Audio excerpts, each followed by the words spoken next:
Halo Sumatera Utara, selamat siang pemirsa. Sumatera Utara hari ini hadir menjumpai Anda, memperbarui informasi Anda seputar Sumatera Utara, edisi Selasa 14 Februari 2023. Bersama saya Muhammad Puri SR. Pemirsa, seperti biasa tim redaksi kami telah menyusun beragam informasi seputar Sumatera Utara dan inilah Sumatera Utara siang ini selengkapnya.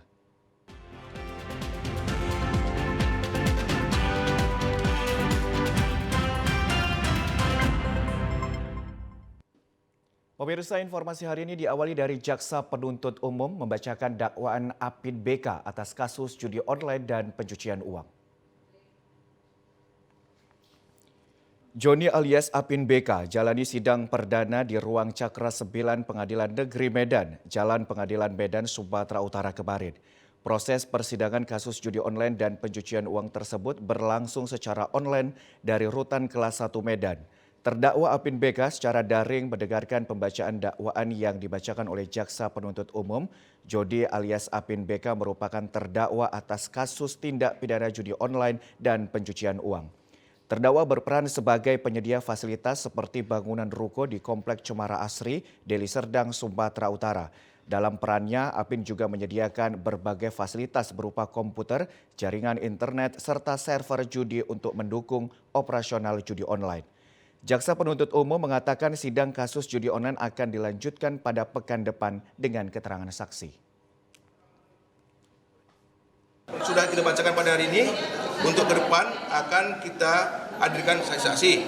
Cuman tadi sudah dibacakan dakwaan Joni alias Apin, dakwaan yang kita bacakan itu tindak pidana perjudian dan tindak pidana pencucian uang.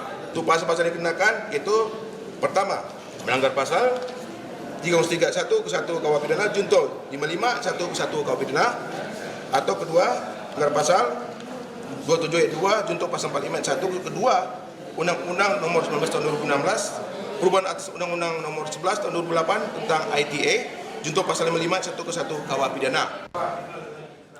Polda Sumatera Utara berhasil mengungkap kasus tindak pidana judi online dan pencucian uang tersebut pada Agustus 2022 lalu dan menetapkan Didi dan Charles masuk dalam daftar pencarian orang. Pemirsa, Direktorat Kriminal Umum Polda Sumatera Utara menangkap pelaku penembakan mantan anggota DPRD Langkat. Polda Sumatera Utara mengamankan 5 orang pelaku penembakan terhadap Paino, mantan anggota DPRD Langkat yang ditemukan tewas di kawasan Desa Besilam, Kabupaten Langkat beberapa waktu lalu. Korban ditemukan dengan kondisi pada sebelah kanan terkena tembakan senjata api. 5 orang pelaku yang ditangkap memiliki peran yang berbeda-beda, di mana otak pelaku penembakan bernama Tosa Ginting dan 4 pelakunya berperan membantu peran utama. Selain para pelaku, polisi juga mengamankan beberapa barang bukti seperti senjata api rakitan yang digunakan untuk menembak korban, serta mobil dan sepeda motor, serta beberapa barang bukti lainnya yang berkaitan dengan penembakan korban. Kapolda Sumatera Utara Irjen Pol Pancaputra mengatakan motif pelaku menembak korban karena persaingan bisnis terkait kelapa sawit. Panca menyebutkan para pelaku sudah merencanakan pembunuhan korban pada 20 Januari 2023 lalu. Namun saat hendak dieksekusi korban berhasil melarikan diri. Lalu pada Kamis 26 Januari saat korban keluar rumah menggunakan sepeda motor untuk pergi ke warung, para pelaku berhasil mengeksekusi korban dengan cara ditembak saat korban melintas. Dari kegiatan dan hasil penyelidikan kita menemukan ini sudah direncanakan, teman-teman sekalian, sudah direncanakan, sehingga kita bisa mengatakan bahwa dari alat bukti yang ada kita temukan ada senjata api yang digunakan adalah senjata api jenis rakitan, dan dari bukti alat barang bukti yang ditemukan di TKP berupa selongsong dan proyektil yang ada pada tubuh korban, kita lakukan pemeriksaan uji balistik. Uji balistik kita temukan bahwa peluru yang kita temukan di TKP dengan peluru yang kita tembakkan oleh teman-teman laboratorium forensik itu hasilnya sama. Atas perbuatannya untuk pelaku penembakan akan dieksekusi dengan ancaman hukuman mati, sedangkan yang membantu pelaku akan dikenakan pasal yang berbeda. Pemirsa, Sat Narkoba Polres Pelabuhan Belawan menggerebek Kampung Narkoba atau GKN di kawasan lorong proyek pinggiran laut Kelurahan Bagandeli, Kecamatan Medan Belawan. Saat penggerebekan, tersangka wanita ini sempat melarikan diri dan terjadi kejar-kejaran. Tersangka langsung melompat ke bawah kolong rumahnya yang digenangi air dan lampu. Namun petugas berhasil membawa tersangka ke dalam rumahnya, kemudian dibersihkan salah seorang petugas Polwan. Usai dibersihkan, korban diperiksa dan ternyata barang bukti sabu-sabu tersebut telah dibuang ke bawah kolong rumah beserta uang ratusan ribu. Petugas menemukan barang bukti sabu-sabu dan uang kontan hasil penjualan sabu-sabu. Petugas Sat Narkoba kemudian membawa tersangka ke Polres Pelabuhan Belawan. Setelah diperiksa, tersangka mengaku sabu-sabu tersebut diperoleh dari bandar di Pajak Baru, Kelurahan Belawan Bahagia di Kampung Kolam, dengan cara membelinya per gram senilai Rp550.000 dan sudah setahun menjual barang haram tersebut. Kasat Narkoba Polres Pelabuhan Belawan AKP Erikson Madulang mengatakan pihaknya berhasil menangkap wanita sebagai pengedar sabu-sabu, namun tidak menjelaskan siapa nama wanita tersebut dan berapa sabu-sabu yang diamankan. Secara terpisah, Kapolres Pelabuhan Belawan AKBP Joshua Tampubolon mengatakan dengan adanya program GKN dapat menekan peredaran narkoba khususnya di wilayah hukumnya terutama di Belawan yang dijadikan masuknya narkoba. Narkoba Polres Pelabuhan Belawan hari ini melaksanakan grebek kampung narkoba di Kelurahan Bagandeli, yang mana hasil grebek kampung narkoba hari ini kami mendapatkan satu orang tersangka yang diduga bandar ataupun penjual sabu-sabu, seorang wanita, yang mana juga kami mendapatkan barang bukti beberapa paket sabu-sabu dan uang ratusan ribu rupiah yang merupakan hasil penjualan sabu-sabu tersebut. Benar, pada saat dilakukan penangkapan, pelaku berusaha melarikan diri dengan melompat ke bawah kolong rumahnya, namun berhasil diamankan oleh personil Sat Narkoba Polres Pelabuhan Belawan.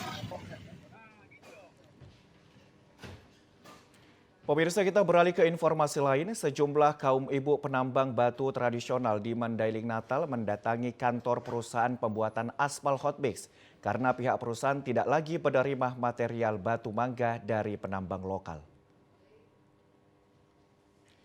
Puluhan kaum ibu yang bekerja mencari batu mangga secara tradisional di Sungai Aik Pohon yang dijual ke perusahaan pembuatan aspal Hotmix dengan harga Rp155.000 per kubiknya. Namun belakangan ini pihak perusahaan Jaya Konstruksi tidak lagi menerima batu dari masyarakat lokal karena harga material batu dari penambang lokal ini terlalu mahal.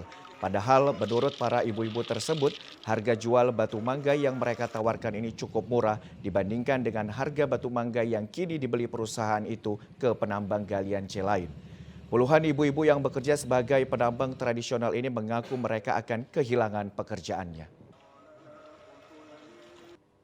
Masih batu dari pohon masih diterima, terus harga diturunkan. Ya. Udah berapa hari Bu? Tidak masuk barang kita ke Jakarta? Udah lama, udah hampir sebulan. Tapi semenjak itu nggak diterima batu, penghasilan kosong gitu. Iya. Apa penghasilan di luar ini Pak? Ada lagi Pak. Satu kubis sehari itu pun udah paling kuat itu Pak. Per orang? Iya. Bahwa harapannya jangan diturunkan harganya, tetap segitu. Jadi harga yang kita inginkan berapa? 155 satu kubik. Iya. Kaum ibu yang mendatangi kantor perusahaan pembuatan aspal Hotmix ini untuk mencari solusi agar material batu mangga penambang lokal kembali diterima pihak perusahaan aspal Hotmix yang berada di Kelurahan Pidoli Dolo, Kecamatan Payapugan, Kabupaten Mandailing Natal.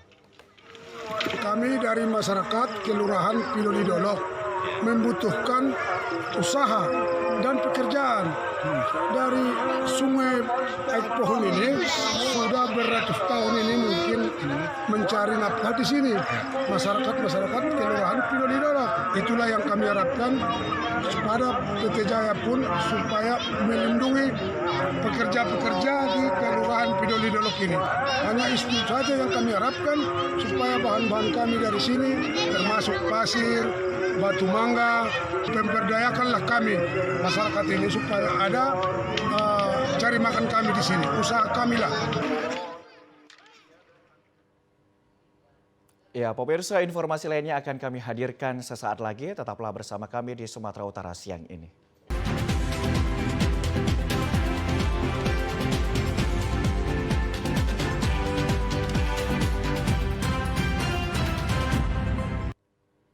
Terima kasih Anda masih bersama dengan kami. Pemirsa, persidangan dengan materi putusan terhadap Ferdi Sambo yang merupakan terdakwa kasus pembunuhan berencana terhadap Brigadir Joshua Huta Barat dinilai banyak memberi nilai edukasi dalam aspek hukum terutama pada mahasiswa hukum. Drama kasus Ferdi Sambo yang merupakan mantan Kadif Propam Polri akhirnya berakhir. Sidang putusan yang digelar pada Senin siang ini pun menghasilkan vonis hukuman mati terhadap terdakwa. Kalangan akademisi turut memuji kinerja Hakim Ketua Wahyu Iman Santoso yang membacakan vonis mati. Hakim dianggap mempertimbangkan perasaan keluarga korban serta fakta-fakta hukum di persidangan yang membuktikan terdakwa telah merencanakan pembunuhan dan telah penyalahgunaan kekuasaan sebagai petinggi Polri. Hakim menilai tidak ada hal yang dapat meringankan terdakwa dalam kasus ini. Selain itu, Hakim juga menilai tidak ada tindakan asusila yang dilakukan korban kepada istri terdakwa seperti yang selama ini diungkapkan terdakwa dalam beberapa persidangan. Pengamat hukum Sumatera Utara Dr. Faisal Piliang mengatakan mengapresiasi majelis hakim yang terlibat dalam persidangan di kasus ini sebab majelis hakim dinilai tidak mengabaikan fakta persidangan serta tidak terkecoh dengan beberapa keterangan terdakwa yang diduga mengandung unsur kebohongan. Selain itu, putusan hakim yang bersifat ultra petita atau lebih tinggi dari tuntutan jaksa ini dinilai juga memberikan edukasi kepada mahasiswa hukum agar benar-benar jeli dalam menganalisis fakta persidangan hingga melahirkan putusan yang berkeadilan. Ya, banyak hal yang menarik ya dari proses persidangan dari awal. Kalau menurut hemat kami itu semua menarik ya.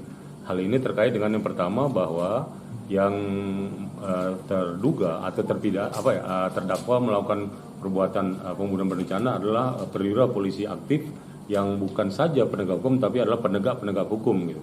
Dan animo masyarakat mengikuti proses persidangan Sambo terkait dengan dakwaan kemarin yang dilakukan oleh jaksa bahwa ada kekecewaan masyarakat, terutama terkait dengan salah satu terdakwa yang diduga ikut menskenariokan pembunuhan berencana, tapi hukumannya lebih ringan daripada pihak yang membuka tabir proses peristiwa ini seperti itu. Ya, jika kita tadi menyimak memperhatikan pertimbangan-pertimbangan hakim, saya kira ketentuan unsur pembunuhan berencana itu terpenuhi dan masyarakat saya berpikir ingin agar majelis itu memberikan hukuman yang setimpal dan seberat-beratnya terkait dengan proses yang ada. Akan tetapi mungkin dalam proses persidangan itu majelis hakim itu memiliki pertimbangan fakta-fakta yang ada di persidangan. Majelis hakim memvonis hukuman mati terhadap Ferdi Sambo yang merupakan mantan petinggi Polri karena terbukti dan diyakini terlibat dalam perencanaan pembunuhan terhadap ajudannya sendiri yakni Brigadir Joshua Huta Barat. Pemirsa, mahasiswa hukum salah satu universitas swasta di Kota Medan, Sumatera Utara menggelar nonton bareng sidang putusan Ferdi Sambo. Sidang ini dinilai memberikan banyak edukasi kepada mahasiswa hukum. Persidangan putusan terdakwa kasus pembunuhan berencana Ferdi Sambo ditonton oleh puluhan mahasiswa hukum guna dianalisis dan mempelajari terkait persidangan terkhusus dalam hal vonis. Dalam ilmu hukum, sidang vonis merupakan persidangan yang sangat vital sebab menentukan bersalah atau tidaknya seorang terdakwa. Selain itu, vonis yang diketuk oleh majelis hakim juga harus memperhatikan dan menganalisis fakta-fakta persidangan yang dikemukakan terdakwa, korban, para kuasa hukum, hingga jaksa penuntut umum dalam persidangan. Terlebih dalam persidangan kasus Ferdi Sambo ini, para pengamat hukum juga terdapat beberapa putusan yang dinilai janggal, seperti putusan hukuman Barada Richard Eliezer yang dinilai sebagai justice kolaborator dan harusnya menerima hukuman lebih ringan dibanding terdakwa lainnya. Salah seorang mahasiswa hukum, Parulian Sidaga, mengatakan dengan divonis hukuman mati terhadap Ferdi Sambo, majelis hakim juga diyakini mengembalikan citra institusi Polri yang telah dicoreng oleh terdakwa. Selain itu, dengan putusan ini, majelis hakim juga dinilai mengembalikan rasa percaya publik terhadap dunia peradilan yang sempat diragukan. Mahasiswa menganggap dalam sidang ini bahwa dunia peradilan dan hukum di Indonesia masih tegak lurus. Persoalan ini dinilai menarik dalam dunia ilmu hukum sebab baik korban maupun terdakwa merupakan penegak hukum dan juga melibatkan banyak penegak hukum institusi Polri yang terkena imbas dari kasus ini. Sebelumnya ini bisa jadi pembelajaran untuk kita semua. Karena apa? Ini bukan karena permasalahan ini bukan hanya sekedar permasalahan yang sepele. Kedepannya bisa untuk pembelajaran kita supaya gimana kita harus melihat skenario yang semua ini harus selesai dengan jelas dan keputusan itu yang tidak membuat masyarakat itu tidak meyakini hakim lagi. Karena kan sama kita tahu yang kena tembak itu adalah polisi, yang menembak adalah polisi, semua permasalahan dari polisi. Gimana kita harus mempercayai lagi polisi, bahwasannya itu polisi itu adalah yang benar-benar melindungi masyarakat, sedangkan anggota sendiri aja ditembak. Sementara itu, salah seorang mahasiswi hukum juga menilai putusan ultra petita atau lebih tinggi dari tuntutan jaksa adalah bukti bahwa majelis hakim tak mengabaikan fakta persidangan yang menunjukkan perencanaan pembunuhan secara gamblang oleh terdakwa. Dibanding dengan tuntutan jaksa penuntut umum yang seumur hidup, mahasiswi ini menilai hal tersebut dapat mencederai dunia penegakan hukum. Namun putusan majelis hakim membuat publik yang sempat merasa ragu terhadap penegak hukum dan peradilan menjadi terbantahkan. Saya lebih setuju hukuman mati, kenapa bilang karena dia masih punya kesempatan gerasi dari presiden. Jadi dengan dia apabila dia kooperatif nanti selama di tahanan dia bisa mendapatkan gerasi. Tapi dengan dia hukuman seumur hidup dia harus membayar yang setimpal dengan apa yang dilakukannya setelah merenggut nyawa dari Brigadir J.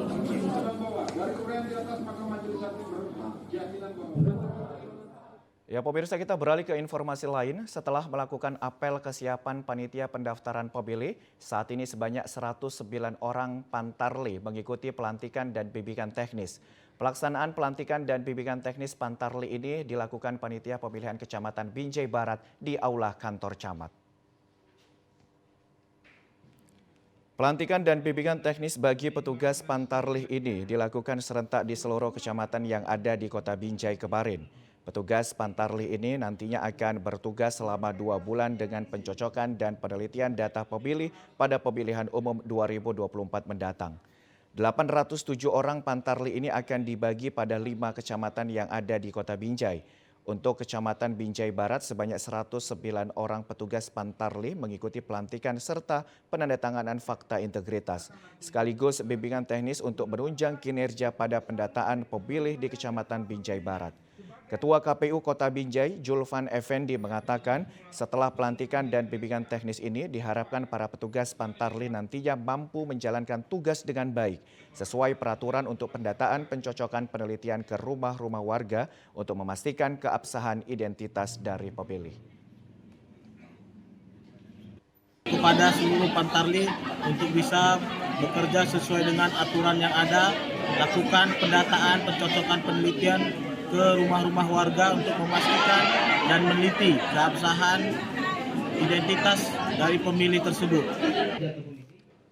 Usai pelantikan dan bimbingan teknis, para petugas Pantarli langsung ke lapangan mendatangi rumah-rumah warga yang didampingi oleh KPU dan PPK serta perwakilan Bawaslu masing-masing kecamatan yang ada di Kota Binjai.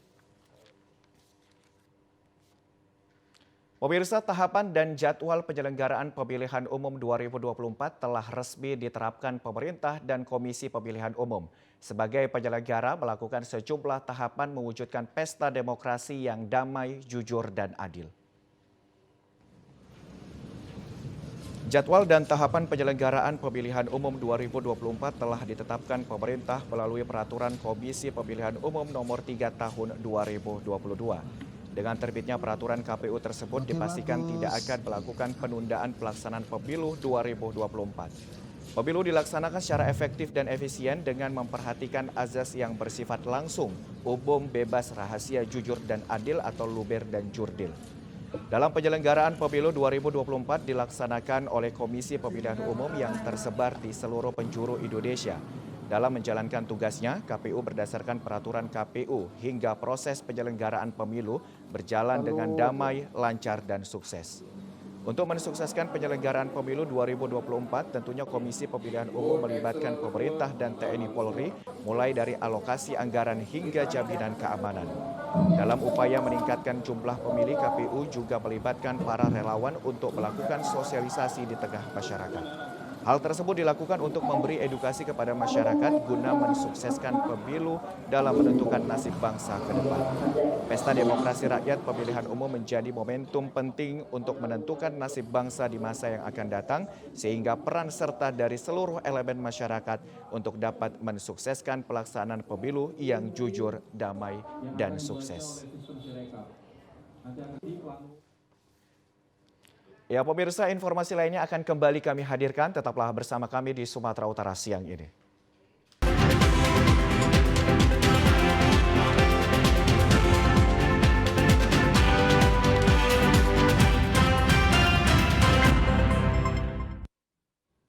Ya, terima kasih Anda masih bersama dengan kami. Pemirsa, menghadapi Pesta Demokrasi mendatang, Komisi Pemilihan Umum Kota Medan telah melakukan beberapa tahapan penyelenggaraan pemilu 2024.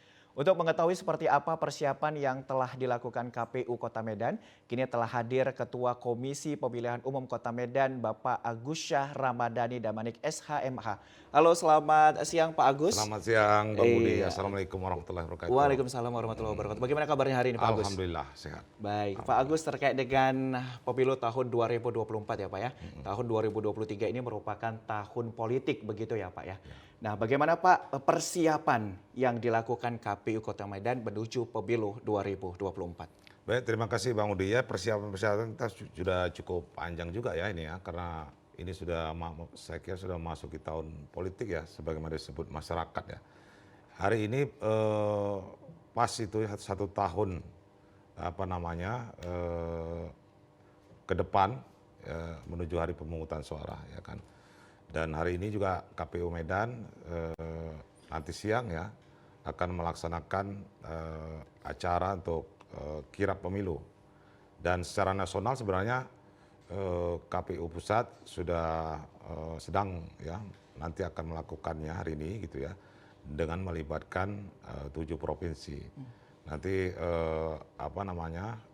nanti ada pawai juga nanti dilakukan, dan nanti pada waktunya akan tiba juga di Medan itu, dan kita akan buat juga nanti acara seremoni di Kota Medan. Nah, sehubungan dengan persiapan yang dilakukan oleh KPU Kota Medan, saya kira sudah kita lakukan dengan bermacam kegiatan ya. Dan persiapan itu yang terpenting yang sudah dan akan berlangsung, kita sudah melakukan pembentukan ya badan ad hoc Bang Budi ya, dari mulai panitia pemilihan kecamatan, kemudian panitia pemungutan suara, kemudian baru beberapa hari yang lalu tanggal 12 Februari kemarin kita sudah melakukan pembentukan atau rekrutmen Pantarli. Nah, jadi dari kewilayahan kita kan memiliki jumlah 21 kecamatan, kemudian 151 kelurahan. Setiap kecamatan itu ada 5 petugas kita, kemudian di setiap kelurahan ada 3 petugas kita ya. Kemudian kita sekarang sudah melakukan pemetaan TPS untuk pemilu tahun 2024 itu sejumlah 6.920 TPS, dan sejumlah itu juga pantarlinya sudah kita bentuk. Jadi kalau dari aspek personil badan ad hoc kita sudah memiliki 7.478 petugas kita baik di tingkat kecamatan, di tingkat kelurahan maupun nanti petugas kita di Pantarli yang nanti akan melakukan pencocokan dan penelitian data pemilih. Di samping itu juga kita sudah melakukan penyusunan daerah pemilihan ya kan. Kemudian kita sekarang ini sedang melaksanakan verifikasi faktual dukungan calon DPD ya, itu kita ada 26 di Kota Medan. Dan juga hari ini sampai tanggal 14 Maret nanti itu sedang berlangsung proses coklit ya yang dikerjakan oleh Pantarli kita. Baik Pak Agus. Nah, mengingat Pak bahwa untuk orang-orang yang nanti bertugas sebagai PPK dan juga PPS, Pak, kan kemarin dilakukan secara rekrutmen terbuka begitu. Nah, bagaimana dengan proses tersebut? Ya, rekrutmen badan ad hoc ini, PPK, PPS itu semuanya dilakukan secara terbuka, termasuk Pantarlih ya. Jadi saya kira untuk pemilu 2024 ini dari partisipasi masyarakat ya untuk menjadi penyelenggara itu sangat tinggi ya. Karena dia di PPK saya berikan contoh ya, calon-calon PPK yang mendaftar itu udah 18.000 tuh di Kota Medan, dan kita sudah lakukan rekrutmen seleksi ya, dari mulai seleksi administrasi, kemudian ujian tertulis dengan metode CAT, kemudian wawancara, dan sudah kita lantik mereka semuanya, PPK, PPS, dan Pantarlih. Jadi kita juga secara kontinu melakukan bimbingan-bimbingan teknis terhadap mereka supaya bisa melakukan tugas, kewajiban dan tanggung jawabnya sebagai penyelenggara pemilu sesuai dengan wilayah kerja mereka. Ya, baik Pak Agus. Nah, mungkin juga pemirsa masih ingin tahu bagaimana tugas dan fungsi dari badan ad hoc tersebut, Pak. Ya. Kalau panitia pemilihan kecamatan dia menyelenggarakan seluruh tahapan pemilu di wilayahnya, ya kan, dari mulai tahapan persiapan, pelaksanaan, ya sampai nanti akhir mereka memberikan progres atau laporan ya, sampai dengan rekapitulasi penghitungan suara. Di PPS juga demikian, dia di dalam wilayah kelurahan ya. Kalau di panitia pemilihan kecamatan di wilayah kecamatan, kemudian di PPS wilayah kelurahan. Dan Pantarlih kita itu basisnya adalah TPS atau basis lingkungan. Mereka yang nanti akan melakukan proses pencocokan dan penelitian data pemilih, yang itu nanti proses berikutnya adalah nanti akan rekapitulasi dan ditetapkan, kemudian hasil coklat itu menjadi DPS ya kan, dan DPS perbaikan juga, dan kemudian nanti finalnya menjadi DPT pemilu. Nanti ada juga Bang Budi di menjelang hari pemungutan suara, nanti kita akan bentuk badan ad hoc atau petugas ad hoc kita untuk yang bertugas di TPS yang namanya KPPS. Ini yang nanti next time itu akan kita lakukan. Jadi tugas, fungsi, kewajiban dan tanggung jawabnya itu menyelenggarakan seluruh tahapan pemilu di wilayahnya dan melaksanakan tugas-tugas lain yang diberikan oleh KPU. Jadi uraian tugas pokok mereka itu sebenarnya ada dalam undang-undang ya, dalam peraturan KPU gitu.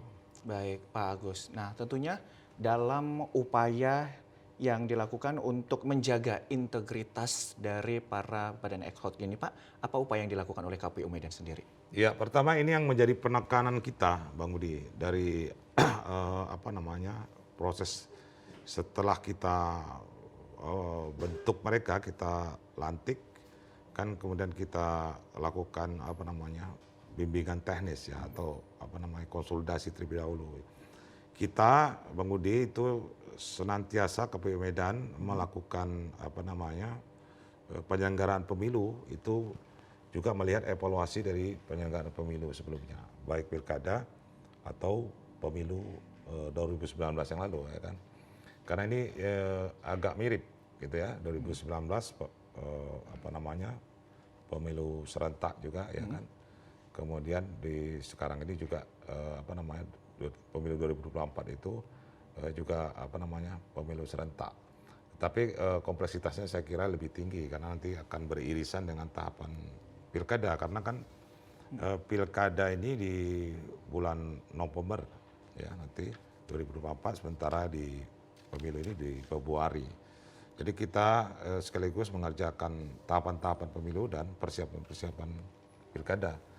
Nah, dalam berbagai evaluasi kita melihat bahwa perlu ada semacam penekanan yang serius ya kan, yang sungguh-sungguh kepada petugas ad hoc kita yang kena rentan mereka itu diintervensi atau dipengaruhi atau dan lain sebagainya. di pemilu 2019 ada beberapa orang yang kita berikan sanksi juga. Ya, ada yang kita berhentikan, ada yang kita beri peringatan. Nah, ini karena kita baru lantik ya. Kemudian kita lakukan model evaluasi per bulan ya kan terhadap kinerja-kinerja mereka. Di dalam proses bimbingan teknis yang kita lakukan, kita menekankan kepada mereka supaya mereka itu menjadi penyelenggara ya, memisahkan dirinya itu dari kepentingan-kepentingan yang lain. Ya, dia harus memahami bagaimana tupoksinya dan kode etik penyelenggara pemilu. Jadi penekanan kode etik ini selalu kita berikan kepada mereka karena penyelenggara pemilu ini dia harus mampu ya menjaga integritasnya karena dia melekat kode etik penyelenggara pemilu terhadap dia, baik dia sedang menjalankan tugas maupun tidak, sikap, perilaku, ucapan, tindakannya dan sebagainya. Dan ini yang terus kita jaga dan kita monitoring juga. Ada juga pengawas pemilu juga kan melihat bagaimana kerja petugas kita, dan saya harapkan masyarakat luas bisa memberikan masukan atau bahkan laporan jika menemukan misalnya petugas-petugas kita itu melanggar peraturan perundang-undangan atau melanggar kode etik misalnya, sehingga itu nanti akan kita lakukan tindakan. Baik, Pak Agus. Nah, dari 2019 kemarin pemilu, nah di tahun 2024 nanti yang akan datang, nah sanksi, adakah penambahan sanksi untuk bagi para petugas ad hoc yang melanggar ketentuan? Iya, kalau sanksi itu kan sebenarnya sudah diatur ya dalam perundang-undangan, tetapi yang mengambil sanksi itu memang kalau petugas ad hoc, PPK, PPS, sampai KPPS itu memang KPU Kabupaten Kota, KPU Kota Medan lah dalam hal ini ya misalnya ya kan. Kalau ada proses tindakan-tindakan pelanggaran administratif, ada kategorinya kan, ada tindakan-tindakan pelanggaran kode etik ya kan. Nah itu kalau soal sanksi sebenarnya itu sudah ada urutannya ya kan, dari mulai peringatan sampai pemberhentian ya, kepada mereka. Nah sanksi itu memang sudah ada, sudah diatur ya sedemikian ya kan. Tapi ini memang ada pemberian suatu kewenangan yang cukup lah kepada kami. Sebelumnya kan di Dewan Kehormatan Penyelenggara Pemilu soal pelanggaran-pelanggaran kode etik yang dilakukan oleh Badan ad hoc. Sekarang kita bisa telah diberikan kewenangan untuk melakukan proses penindakan terhadap mereka. Baik, Pak Agus, tentunya dalam mewujudkan pesta demokrasi yang baik dan benar begitu ya Pak ya. Tentu kita tidak terlepas dari partisipasi dan kontestasi. Kalau kontestasi sudah jelas calonnya begitu ya Pak ya. Untuk partisipasi nih Pak yang paling penting begitu kan. Apa upaya yang dilakukan KPU Kota Medan untuk meningkatkan partisipasi masyarakat Kota Medan dalam memilih di pemilu 2024 mendatang Pak? Iya, kalau partisipasi ini persoalan klasik di Medan ya Bang Budi ya. Terutama dia pilkada itu sejak tahun 2010 ya, kita estimasi kita hitung saja dari pilkada sebelumnya ya, itu belum pernah ada partisipasi kita yang menanjak di atas 50%. Bahkan 2015 kita ini dalam konteks pilkada dulu ya, nanti kita masuk ke pemilu ya. Kalau 2015 malah 25%. Dan ini pilkada kemarin meskipun di tengah pandemi itu yang justru paling tinggi. Walaupun tidak sampai target nasional, ya, walaupun tidak sampai 50%, tapi sudah bisa sampai ke 45% ya kan. Nah kalau pemilu memang selalu di atas 50%, tapi kita selalu juga melihat bahwa partisipasi pemilu ini perlu ditingkatkan. Nah cara-cara kita banyak yang sudah kita lakukan, di antara lain melakukan kajian-kajian, riset-riset, penelitian-penelitian, kemudian melibatkan banyak komponen juga, Bang Budi. Jadi kita melibatkan stakeholder, ya, seluruh pemangku elemen yang ada untuk berkontribusi dalam hal ini, dalam partisipasi pemilu ini. Jadi hasil kajian dan riset kita itu memiliki ada faktor-faktor penyebabnya. Kenapa partisipasi rendah? yang kami sebut dengan faktor internal dan faktor eksternal. Internal itu di kami, ya kami fokus di soal teknis penyelenggaraan pemilu. Misalnya ya proses pendataan pemilih. Kalau data pemilih tidak valid itu maka partisipasi tentu akan rendah. Ya kalau partisipasi kemudian kalau data pemilih mendekati valid, partisipasi mendekati yang sebenarnya, kan begitu kan. Soal ini terus kami koreksi terus menerus soal distribusi undangan memilih, soal sosialisasi, soal integritas penyelenggara pemilu ad hoc kita dan sebagainya. Tapi jangan lupa Bang Budi, ada faktor eksternal yang sebenarnya itu berdasarkan penelitian itu dominan mempengaruhi partisipasi pemilih, yaitu figur calon. Nah ini kan ada beberapa calon, ada calon pemilu ini kan menyelenggarakan kontestasi terhadap pemilihan legislatif, ya kan, calon DPRD Kota Medan, DPRD Provinsi, DPR RI, ya kan, kemudian ada DPD, nanti masuk juga Presiden dan Wakil Presiden, dan pemilunya sama serentak. Jadi ini kalau figur-figur yang muncul dan menarik perhatian masyarakat dan masyarakat suka gitu, ini kan sangat mempengaruhi ya bagaimana partisipasi masyarakat atau masyarakat datang ke TPS itu, Bang Budi. Di samping faktor lain kepercayaan publik dan sebagainya. Jadi harapan kami muncul juga ya figur-figur calon-calon yang memang punya elektabilitas tinggi di tengah masyarakat. Ya. Baik Pak Agus. Nah, mengingat dari partisipasi, tentu partisipasi dari kaum milenial atau Gen Z ya Pak ya, itu juga tidak kalah menarik begitu. Nah, bagaimana upaya yang dilakukan agar menarik perhatian dari para kaum milenial? Iya, memang jumlah kelompok milenial kalau kita katakanlah ya, yang orang-orang yang orang muda ya, kalau kita lihat data dari DP4 kita yang terakhir hasil sinkronisasi, itu pemilih yang di bawah 17 tahun itu jumlahnya 46.504. Yang kan Bang Budi kalau dia sudah 17 tahun pada hari pemungutan suara dia bisa ikut ya, memenuhi syarat sebagai pemilih. Ya. Kemudian pemilih yang di atas 17 tahun itu jumlahnya 172.588. Jadi kalau ditotalkan itu 219.000. Ya kan 200.000 lebih kan. Nah ini kan satu potensi bagaimana pemilih yang muda ya. Kalau ini misalnya kita kategorikan juga milenial ya kan, ini kan dengan sebaran jumlah yang besar itu sangat mempengaruhi bagaimana kualitas penyelenggaraan pemilu kita juga, ya kan begitu kan.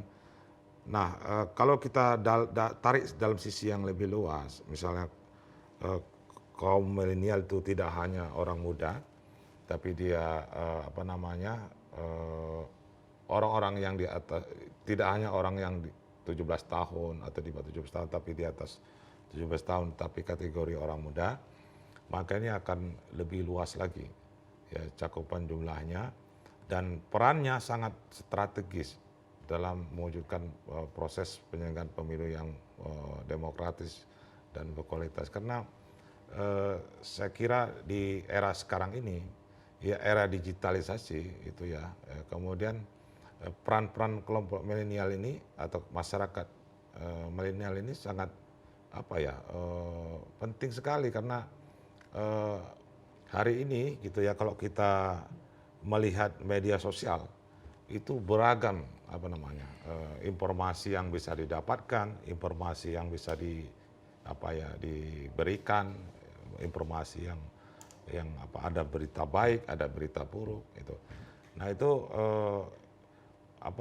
kelompok-kelompok atau orang-orang yang milenial ini sangat penting untuk menggunakan atau memanfaatkan media sosial ini dengan untuk hal-hal yang positif. Nah andai kata kelompok milenial ini bisa membantu KPU, bisa membantu sosialisasi kita terhadap penyelenggaraan pemilu ini luar biasa sekali dampaknya. Tapi harapan kita lebih jauh bahwa milenial ini bisa lebih peduli terhadap proses penyelenggaraan demokrasi kita gitu. Dan saya Bang Budi, saya berharap juga ini kan potensi kerawanan itu ada di media sosial ya, sekarang era teknologi informasi, bagaimana berita-berita informasi yang negatif itu bisa tersaring dengan baik oleh milenial ya kan, ya untuk ya paling tidak dia harus mengetahui secara menyeluruh dulu atau mengklarifikasi dulu berita itu gitu kan. Karena kan kita harus mengantisipasi hoax, ya kan? Berita-berita ini kan kemungkinan hoax ini kan mungkin muncul. Milenial kalau dia cerdas menggunakan media sosialnya itu akan lebih bagus, gitu kan. Baik Pak Agus. Nah tadi Bapak sebutkan bahwasannya rencana kegiatan yang akan dilaksanakan adalah terkait dengan coklit ya Pak ya. Coklit. Nah itu coklit ini bagaimana Pak prosesnya nih? Coklit ini adalah bagian dari kegiatan pemutakhiran data pemilih. Ya.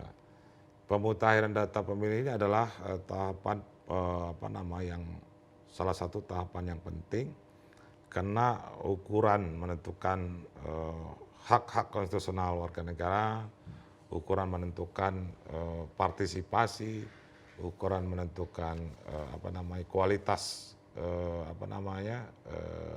penyelenggaraan pemilu itu salah satu indikatornya bagaimana pendataan itu bisa lebih valid ya kan. Nah prosesnya panjang sebenarnya nih sebelum masuk ke ke coklit ya kan, karena sumber datanya dari pemerintah ya kan, di Dukcapil lah kalau di yang membidangi. Nah ini adalah data-data ini yang sudah dihimpun ya, sudah sinkronisasi bersama KPU dengan Mendagri diturunkan kepada kita.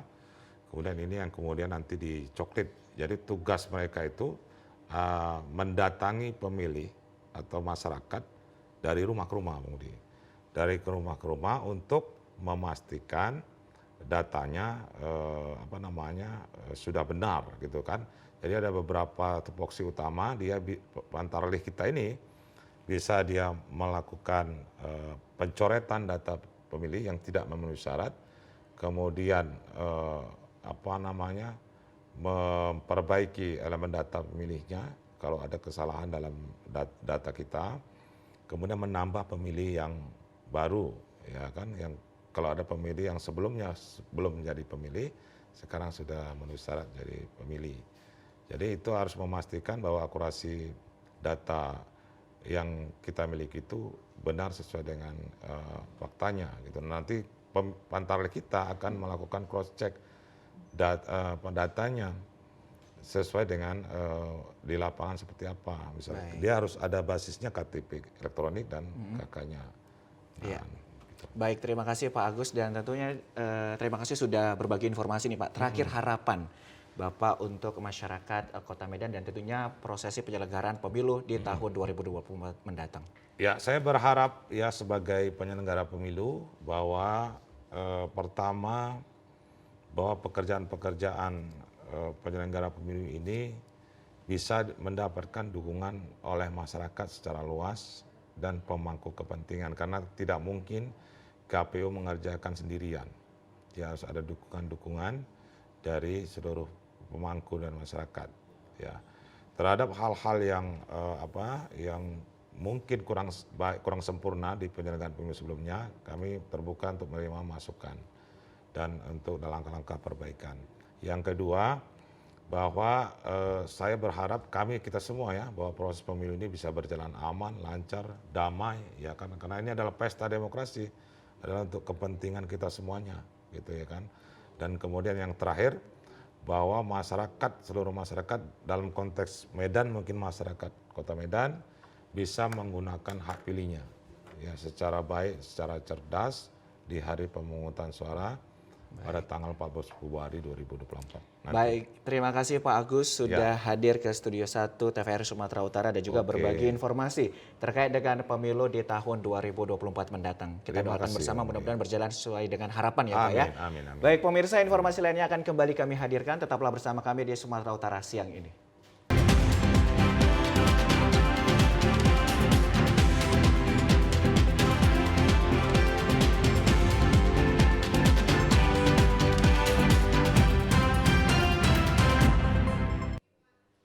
Terima kasih Anda masih bersama dengan kami pemirsa. Wakil Gubernur Sumatera Utara Musa Rajeksa berharap event kejuaraan dunia Powerboat F1 H2O dapat mendongkrak perekonomian di Sumatera Utara dan mempromosikan Danau Toba ke seluruh dunia. Event internasional Powerboat F1 H2O merupakan kali pertama di Indonesia dan merupakan peluang untuk mengenalkan Danau Toba ke dunia sebagai destinasi wisata unggulan Indonesia. Dikatakan Musa Rajeksa, persiapan menjelang F1 H2O saat ini pembangunannya masih terus berjalan dan hampir rampung. Penyelenggaraan event kejuaraan dunia F1 H2O di kawasan Danau Toba berpotensi terjadi perputaran ekonomi di Sumatera Utara yang dapat mencapai 200 miliar rupiah lebih. Semakin banyaknya informasi penyelenggaraan kejuaraan dunia ini beredar berdampak pada peningkatan minat untuk berkunjung hingga menimbulkan efek ekonomi. Perkiraan nilai ekonomi yang dituangkan Wakil Gubernur Sumatera Utara lain halnya dengan promosi daerah dan orang yang akan berinvestasi dalam acara tersebut. Kalau multiplier effect dalam satu event pasti ada. Makin besar event itu minat orang secara internasional mengetahui, makin besar efek ekonominya. Tadi sudah disampaikan dengan adanya F1 H2O ini, Powerboat ini 200 miliar lebih itu perputaran uang yang hadir, yang akan datang ke sana. Belum lagi nanti promosi daerah, belum lagi nanti orang keyakinannya untuk berinvestasi dan hal-hal lain mungkin nanti yang akan datang ke Sumatera Utara. Kolaborasi antara pemerintah, TNI Polri, stakeholder terkait dan masyarakat memiliki peranan penting dalam meningkatkan perekonomian di Sumatera Utara dengan mensukseskan event Powerboat F1 H2O.